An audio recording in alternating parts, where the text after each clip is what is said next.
Creator is a term that seems to be thrown around quite a bit these days. Anyone with a phone and internet connection is up and about calling themselves a creator.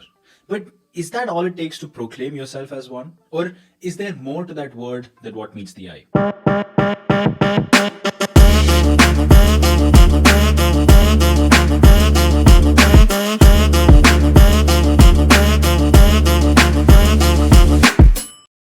The term content creator has seen a significant surge since about 2018, which makes sense since that was around the time that people really started to see making content and particularly YouTube videos as a way to earn serious money. That was also the time when Instagram was gearing towards video with IGTV and trying to incorporate e-commerce into their platform. Long story short, it was becoming increasingly evident that creating content could lead to a decent income.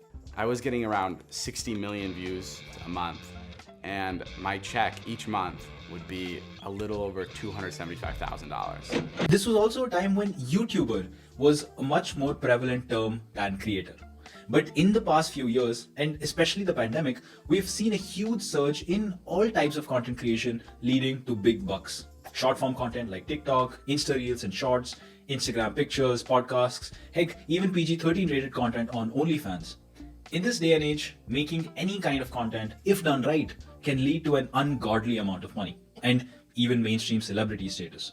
In this new wave of creation and consumption that's not limited to any specific type of format, platform, or demographic, this is what we hypothesize has led to the mass adoption of the term creator.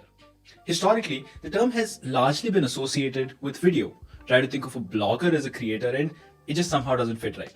That's maybe because anything apart from audio, video, or new age form of text, like LinkedIn or Twitter, seems so ancient and, although just as difficult, lacks the immediate association of creation that comes with making videos or podcasts. That creator just doesn't seem to fit the bill anymore.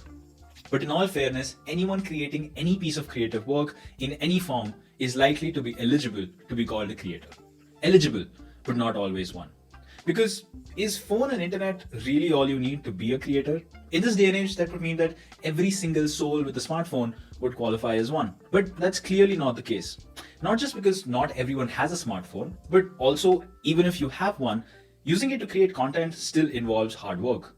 Only about 42% of all phones used in India are smartphones. And although that in itself is hundreds of millions of people, owning a smartphone is not the same as being a creator. Your 45-year-old dad might have the same phone as your 15-year-old sister, but we all know who's most likely a creator. That's the first criteria for being one: ability. Just like having a trading account does not mean that you're an investor, having a smartphone or internet does not make you a creator. Just having those things and actually knowing how to use them are two wildly different propositions. Just take making an Insta Reel for instance. It requires you to first have an Instagram account, then know the general interface of the app, know the pop culture context to be able to follow the right people that propagate trends and are part of the Instagram community, know how to relate to many of the popular songs that more often than not are portions of mainstream songs from popular artists, know the comedic or cultural references being made to be able to relate to it with something in your life, use Instagram enough to know what moves are trending, and have the basic video shooting and editing skills to make a decent reel, and not to mention finally be able to actually publish it.